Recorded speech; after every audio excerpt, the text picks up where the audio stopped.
Welcome to the Spectrum Connection, a podcast hosted by Jess and Alyce. As two mums of neurodivergent kids, we are here to share our experiences, insights, and advice with other parents navigating this unique journey. Join us as we discuss everything from daily challenges to breakthrough moments, all with a focus on understanding and celebrating neurodivergence. Welcome to episode 4 of the podcast. I'm sorry, I'm so awkward introing these podcasts because I don't know what to say.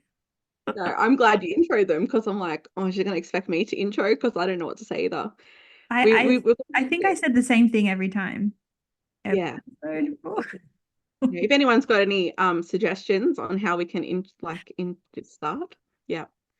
I guess there is the intro of it as well. So head on in. We wanted to do a shout out. So every episode we're going to do a shout out to one of you guys who have been supporting us or just commenting back on some of our posts and really just giving us that good feedback. And someone who has done that is Haley Kuros. Thank you so much. I've seen all of your comments and positive feedback towards us. So we're very appreciative of you. And if anyone else wants to be shouted out, comment on all of our social media stuff. Loving the little team of cheerleaders we have. It's like so cool. It's growing and yeah, makes my day to read those comments. Like a little happy dance every time I see one. I'm like, oh, that's so sweet. Like I think it just keeps us going. So thank you guys for doing that. Thank you. Yeah. All right. The next thing is the self-care, because I'm going to be like a broken record every single episode. And so I'm just thinking, like, we've done a few episodes now, and like, what happens if someone finds us at episode 1 and then like binges every episode to catch up? That's a lot of self-care if they do it at every single prompt every half an hour. If you want to do self-care, you can. Yeah, and you don't have a coffee every single episode if you're listening to them back to back, because I need that amount of coffee today because I've been up since midnight. So maybe one every podcast will do. No, that's definitely a podcast episode we have to do is sleep. Sleep, yes. Mm-hmm. Yeah. Mm-hmm. Yeah, but if you are listening, make sure you do something to care for yourself. We like to remind you because I know that it's very hard to motivate yourself to do those types of things, especially when you've got that to-do list for everyone else. But it is important to take care of yourself. Grab a coffee while you're listening to this, or go for a walk, or just do something. I've heard of people putting their feet in nature, like on the grass or somewhere, and that just like helps to sort of neutralize themselves and regulate. So I think if you can't get outside, open a window or something. Like we could always find barriers, like, oh, we can't go outside because, children need us inside or something. But, well, I was very good at that anyway, until I was like, I have to find something. And I do little things now in my day, like I buy really pretty cups and plates and stuff so that when I'm sitting down to eat, it's just something. Like, I don't know, for some people that might not be enough, but for me, those little bits of joy throughout my day can really help if I'm in a bad mood. So, and I think that's so important, is like we said in the first episode, is not much time for self-care for families like ours. And so just finding those little bits of time where you can just find joy and moments to care for yourself. Put a face mask on while you're listening to this. I don't know, something like that. I had face masks on while I'm putting children to sleep. And I know it's not ideal. Like, we would love just some time to ourselves in a day spa or something, but got to take what you can get, because in the season of life you're in, wishing it away is not helpful for the mindset anyway. Yeah, you can't just shout self-care at people, and that's just, there's limitations. So yeah, we finished the last episode talking about school and schooling options. And a lot of people, and I had a comment that I wrote down. Someone said, oh, I just lost it. No. Someone said, I'd love to hear more about Alyce's homeschooling journey. So I'm assuming they mean your family's homeschooling journey. I And wish I was homeschooled now. Yeah. I don't know. Were you homeschooled? No. No, Okay. no. Probably Um, should have. I think so too about myself. Yeah. This person said I'm also looking at homeschooling too. So I guess a lot of people are in that situation. Yes. Nowhere to start. I guess probably should start with how we got to that stage to homeschool. So if you listen to the last episode, I touched on that we started a mainstream school, then we went to a specific classroom within another mainstream school, and then my second child started at school, and then they were both in the support unit at the mainstream school. So that was over a fair few years. And then, well, COVID hit, which threw, I mean, when we first went from the mainstream school to the specialized classroom, that was just for my eldest child. That transition period was great. Like the initial part, he settled in really well. We've seen lots of positive things. And same for my second child. Nate went into once he got into the specialized class, seeing great things, and they both settled well. Still not without complete challenges though, just a lot better to what the mainstream setting was. And then yeah, we had COVID, which gave me a bit of taste of homeschooling, I guess, having them home. And I don't know if it was that kind of threw things with the change. I think a lot of people have experienced that.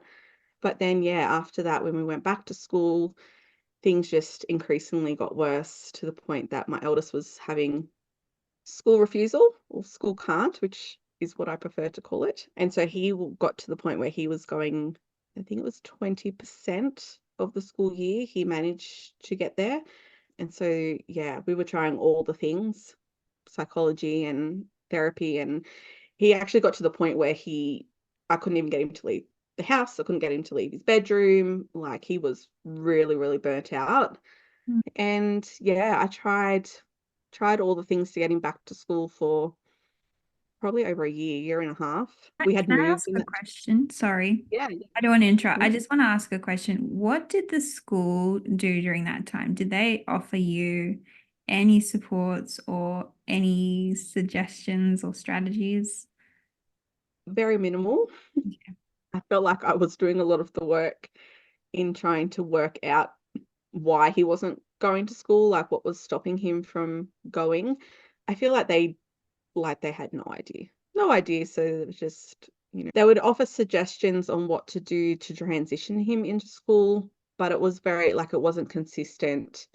It was hit and miss. So obviously consistency plays a big part, because if you're implementing a strategy one day and then the next day you get there and there is no strategy available, like it's not going to work. Yeah, in hindsight, I think there's a lot more that could have been done, but I think they too were at a miss. Like they had no idea what to do to help. And so it was just kind of like, yeah, got to the point where they did suggest maybe homeschooling was an option.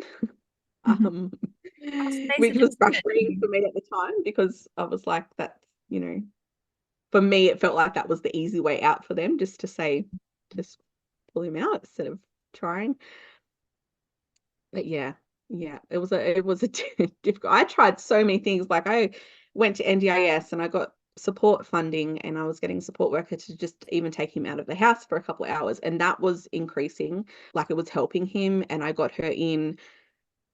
The funding that we were given was very minimal, so I had enough for 2 hours every Friday morning for a support worker to come in to help, yeah, them out the door, because like my family situation, 4 children, just me at home, child I hate the word refusing, but that's what people understand. So refusing to go to school, and then I'm trying to, you know, help regulate him and get him ready while still getting other children ready. It's a 15-minute drive from where I live. So we were late, like chronically late every day. And I remember getting letters from the school like, can you please get your child to school earlier? Which, like, you can imagine how I I'm getting received that, him because I'm there. like, I'm getting him yeah, there. even in the letter suggesting things like waking up earlier or putting in routine, like it doesn't. I'm up at the crack of dawn to get these kids to school. I'm doing all the things. Yeah. I think a Yeah. lot of people can relate to that because I've spoken to many people about that and how they get sort of triggered by these notes that come home, or like they've had so many late mornings and so many absences.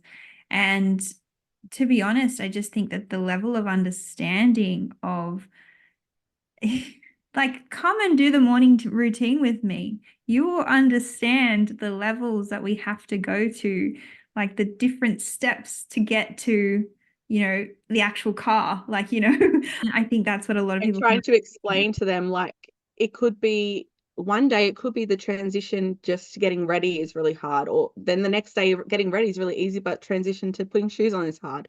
Mm. Or you get all that done really super fast. The transition to get to the car is hard, or the transition from the car to the school is hard.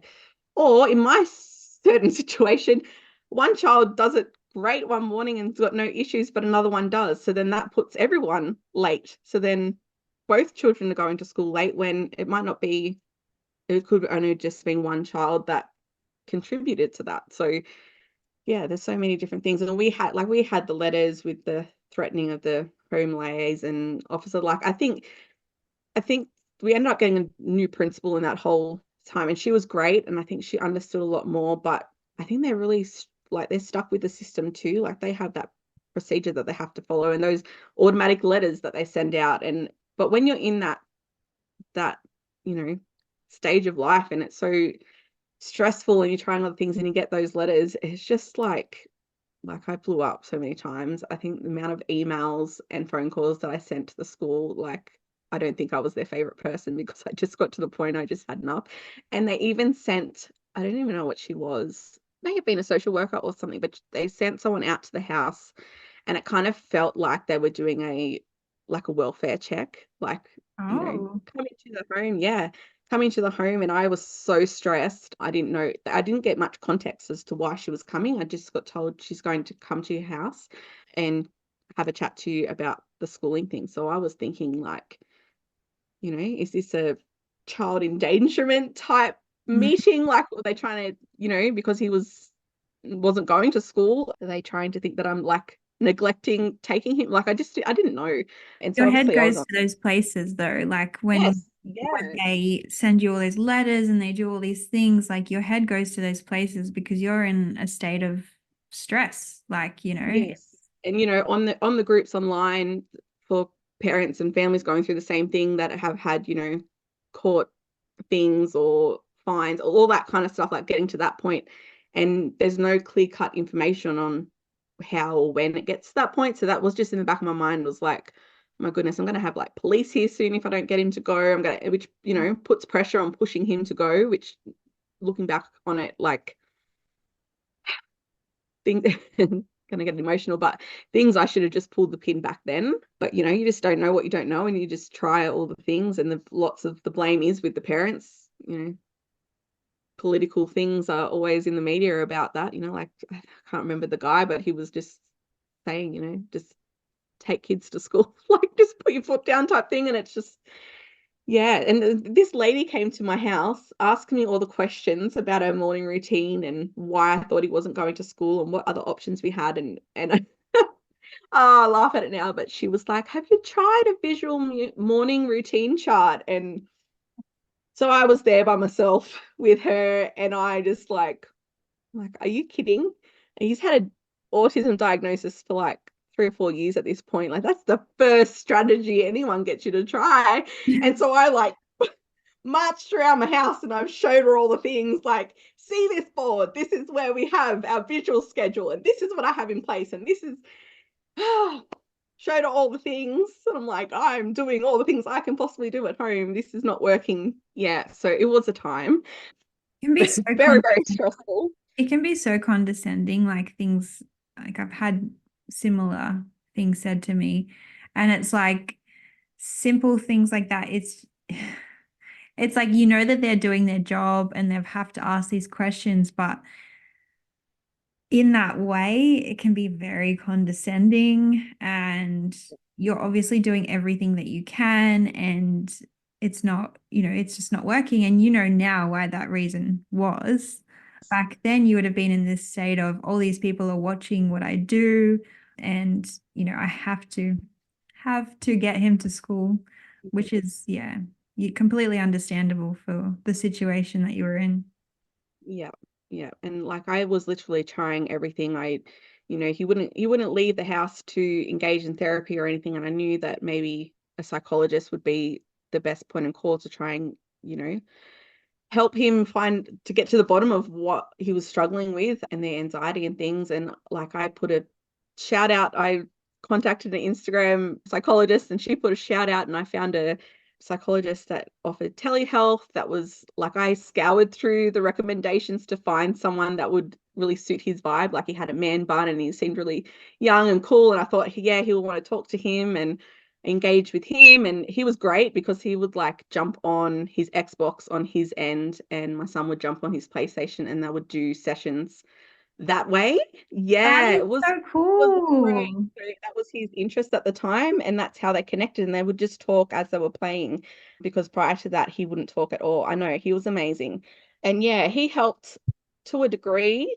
Yeah, but again, I mean, he was a provisional psychologist, probably great at so many things, but looking back, the ideas that he had, around the anxiety and how we had to kind of put the steps in place to try and get my son to school, hoping that he would see that it's not that bad and the anxiety would subside. Yeah, we gained a bit of traction, but not enough. You're still missing. I mean, by the end of it, I think we were doing all the things for like a year and a half, and I managed to get him to school like 3 days a week, which was like, that was amazing. It was like, oh my goodness, he's doing so well. And I was happy with that. School was happy with, but so that was last year. But then my second child went into a different class, like a different teacher that started, had no background on autism, came straight out of mainstream classes. This He is in didn't a gel with, this is in a special yeah, unit. autism specific unit. Her first course, or professional development in autism, was a Sulaki workshop that she did, I think, second term. So that was like a full term of no knowledge and other teachers trying to supervise and give her some support. But by that stage, like the damage was already done in terms for my son. Like Yeah. he was at the point of school refusal, school can't. So this was end up being June, July. Lots and lots of trouble with him getting to school, accommodations being put in place. And I'd already said at the beginning of the year last year that I cannot do a repeat of the year before. Like we as a family cannot go through the stuff that we went through before. And so I was like, my eldest is having school refusal again this year. Like I'm just going to have to make some hard decisions. And so even though he was doing well and my second child wasn't, it was that hard feeling again, the anxiety of trying to work out and advocate and do all the things again. And I just thought I can't go through this again. And so I explored other options. And that's where we ended up with homeschooling. I contacted our local Department of Ed representative and explained to her the issues that we're having with school refusal, to try and see if there was other options in our area that we could go to. And she really just recommended either distance ed or home education. She'd actually worked with my eldest son at his first mainstream school. She was originally a teacher, and so she knew a bit of his background, which is, yeah, small towns and things. It's funny how that works out. But yeah, she just kind of said to me, like, you could take him out and put him into a different school, but you may have exactly the same journey as you've had in previous schools. So, schooling may not just may not be an option for him. And it was one of the hardest decisions I'd ever made. Simply, and the only thing that stopped me from making it earlier was the fact that they were in that specialized unit, that support unit, because I knew from our experience that mainstream classroom didn't work for them and wouldn't work for them. But I knew that if I decided to do homeschooling and pull them out, there's no easy way of getting back into that unit if it doesn't work out. And I did ask that question, and the representative said to me, oh, no, you could do that. They could still go back, but you'd have to apply 12 months in advance from when you wanted them to start back so that that process could go through. And then, of course, not guaranteed a spot back in because it depends when the panel sits what children they have before them. So yeah, that was the only thing that really held me back from choosing homeschooling, because I thought if I give it a go and it doesn't work, what are our options then? But now that we've taken it and we've been homeschooling since June or July, officially since August last year, we are now in March of 24. I wish I did it earlier. I wish I did it like, yeah. If I could rewind time right back, I wouldn't have even put my children in school to begin with. Wow. Knowing what you know now.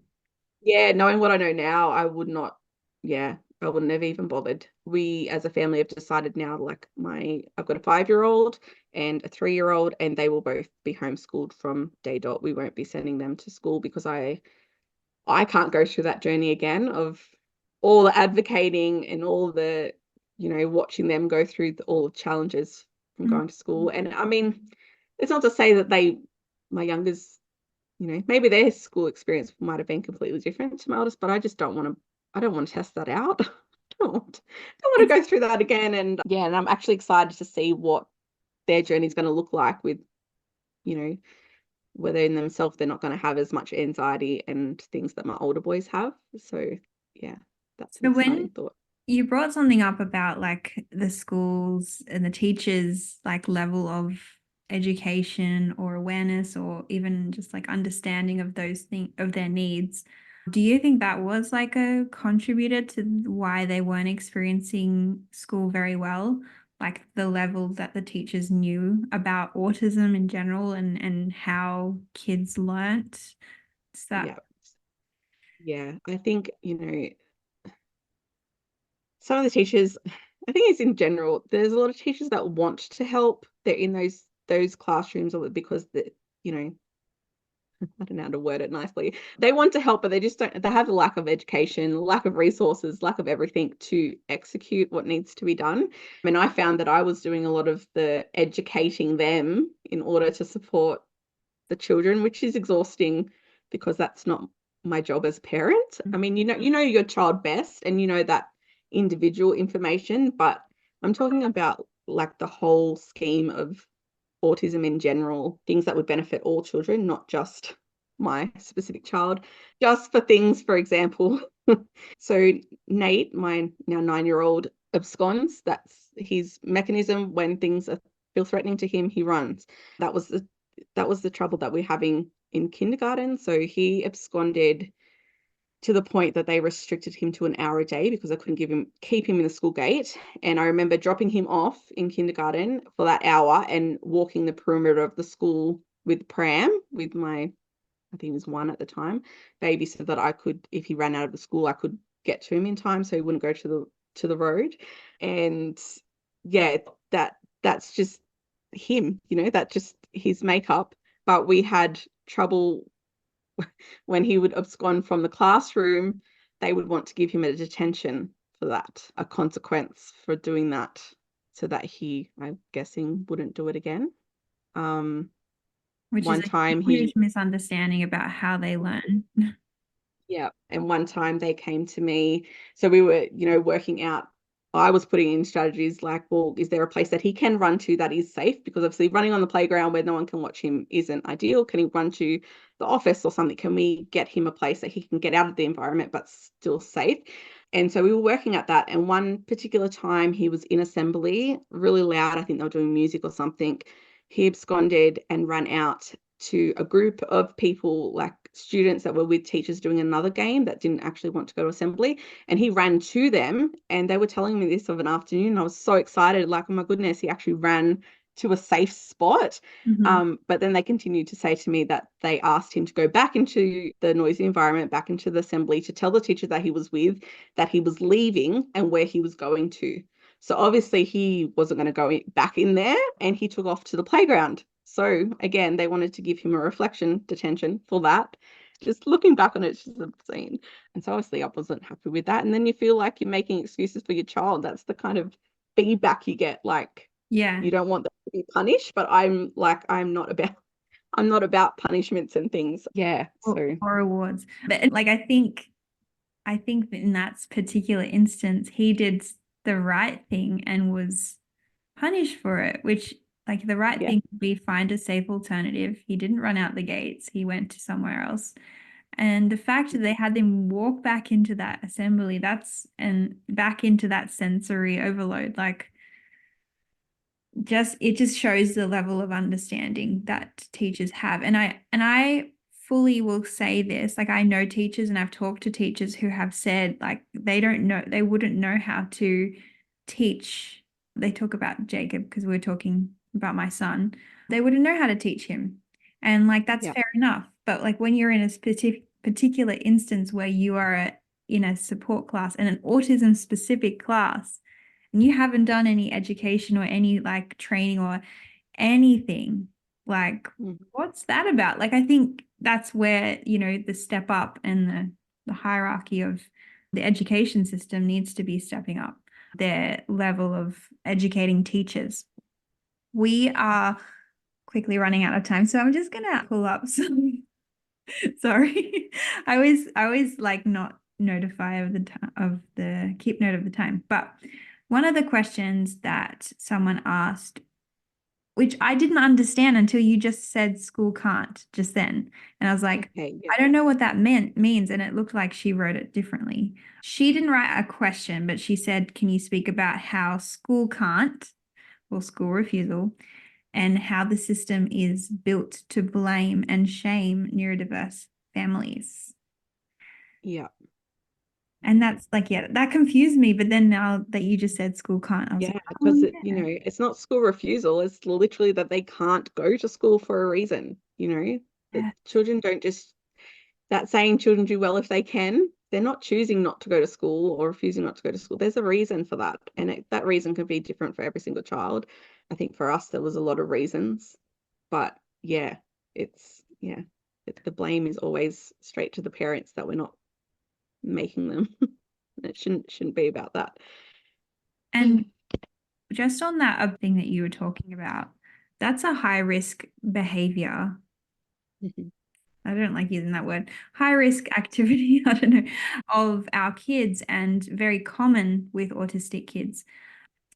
And I'm learning now that they're not going to be building any like secure fencing around any support classes or anything anymore. I would love to know your thoughts on that because obviously, I know walking into school and having this area that's kind of gated is very like segregated. Makes sense if that makes like any sense. The support units have gates around them currently in Australia, but any new ones that are built now don't have that secure fencing.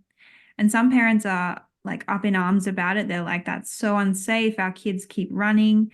Some people are like, well, yeah, like it's inclusion. You want it not to be so segregated. And my thoughts on that is like, why isn't it just all schools secure like that? Like around the whole school. What are your Yeah. thoughts? Yeah, yeah, that's what we had to fight for. The school that we went to with the support unit in them had low fencing with gates open constantly when we started there. And when I approached the school and said to them, why isn't there big gates and things? And we were told the reason the department hadn't put them in is because they never had break-ins. Like we had schools in the area that had those tall fences, and I was like, how come they've got them and we don't? And that was the reason, because their assets weren't yeah, weren't weren't at risk. So when I had my meeting with the Department of Education, I was like, I don't give a flying dip. I actually said that nicely, but I don't care about your assets. That my child is one of the biggest assets I have. And I said to them, what's going to take? He's going to be out on the road and get hit by a truck. For then you to think, oh, maybe we should put some gates. Like this school had been trying for 20 odd years with the Department of Ed to get fences and gain no traction. I went to the local MP within a week. I had a meeting with the Department of Ed, and within 3 months they had secure fencing with a gate and a keypad that you had to buzz in to get into. Because yeah, I gave it to them in that meeting. Boy, did my blood boil. But yeah, just That's so that great. I think that that's why you state of the system. That's why you're going to be such a great like developmental educator and just advocate in general. If like anyone who's watching hasn't followed Alyce, you should. Enrich by the spectrum, is that right? Because I think, yeah, you've got a very good take on systems and how to advocate for your families. I guess my next question, which is my own question, is like how's it going now? Like what does homeschool look like for you guys? And how like what systems are in place? Do you have to like report to anyone? I don't know anything about homeschooling. So in New South Wales, you have to apply, obviously online. It takes up to like 3 months before they meet with you. So if anyone's listening and they want thinking about homeschooling, like do the paperwork today and wait 3 months. But you just submit a plan. This is New South Wales, I believe all states different, but in New South Wales, you submit a plan on how you're going to meet each area of the curriculum. You pick what stage your child's at. It doesn't have to go by year stages. They've got a lot of information online, but yeah, you submit the plan that you want to do, and it's literally a plan, what you think might happen or what the opportunities that you present your children. And then when the review comes up, you submit documentation of what you've done. I just take photos, and then I have an app on my phone that I just journal, like put the photos in and just write a bit of what we've done. And then you can save any work samples that they've done. And then when your review comes up after that first initial period, you sit down, they do a house visit, you sit down with them, show them the work that they've done, and submit a new plan for the next 12 months. And then they approve or not approve. I don't think it happens very often, but yeah, so I was so anxious before it. I thought, like, I don't know, because unless you've gone through it, you don't know. They've got information online, but it's a little bit vague. I don't know. So yeah, I was stressed about the whole process, but it was so easy and so relaxed. And I mean, you can go online if you want and you can buy curriculums. We did for the first term just because I was like, oh, I don't know if I've got enough to get them through. So I bought one, but we haven't actually used it because my boys, like, you show them anything that looks like school and they run a mile. So I've just done a real people our homeschooling style, I guess people can call it unschooling. I prefer self-directed education, so it's really what my boys are interested in, and they push their education, and my role is to just offer them opportunities, like learning opportunities, offer them the resources, take them out to places to engage in certain things that they're interested in. But yeah, it's really like just living life. That's just what we're doing, just living life without the stress of getting them to school and the stress of the school calling us and the reports and all of that kind of stuff. Sounds But really yeah, fun.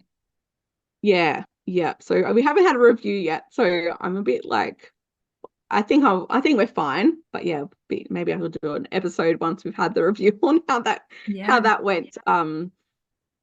But yeah, I mean, there's a whole thing with homeschooling. A lot of the time I doubt myself. Am I doing enough? Are we not, all those kind of stuff. But I think everyone goes through that stage. And I don't know, it's just such a relaxed, like people say to me, oh my goodness, you've got 4 children at home, like 24/7, you don't get a break and all. But this alternative compared to what we were experiencing with school is so much easier. Like I would pick this every time compared to the stress that we had, because And it's just, yeah.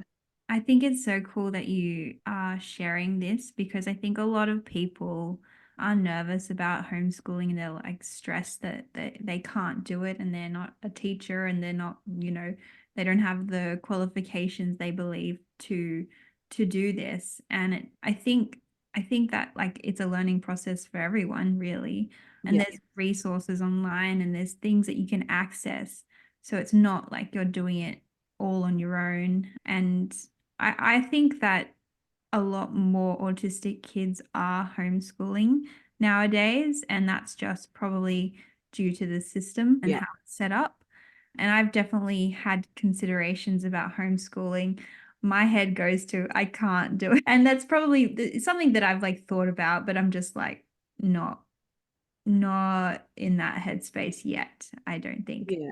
And I Uh, think it's such an individual thing. And if school's challenging, but it's not like it's bearable, like you're getting through it and you know, yeah, everyone's situation is different. But we got to the point that like there was just no other, felt like there was no other option. Like we had to make that type of decision.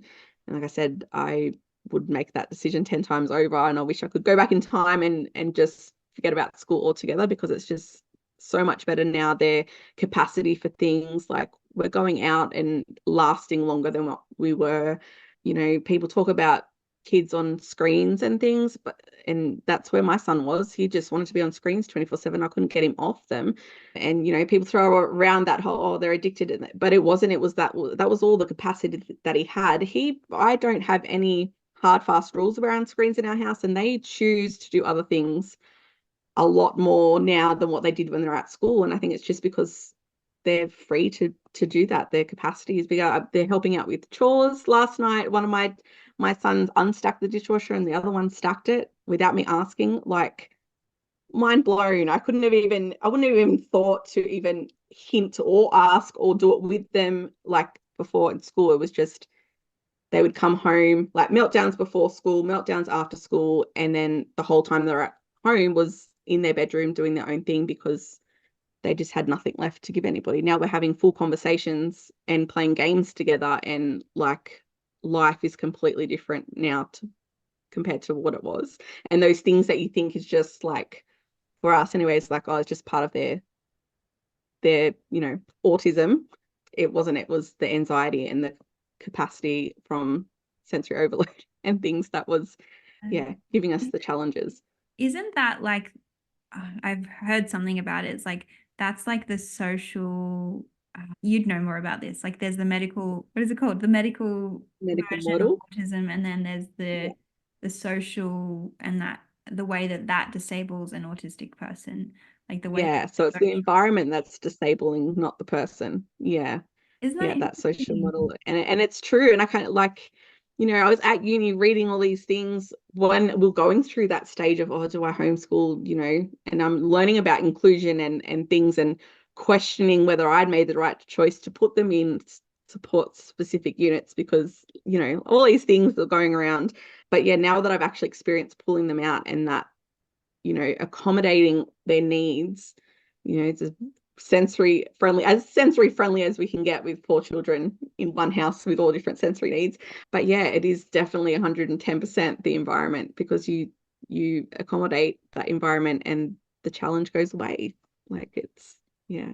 Yeah, that's so interesting and really cool to see. Like, you can see it on your face that the benefit of that it has made for your family. And so, if anyone else is interested, I'm going to plug you again. If you're interested in homeschooling, she's a great person to talk to about that journey. But yeah, it's been great to talk about. I think a lot of people will get a lot of information out of this and perspective.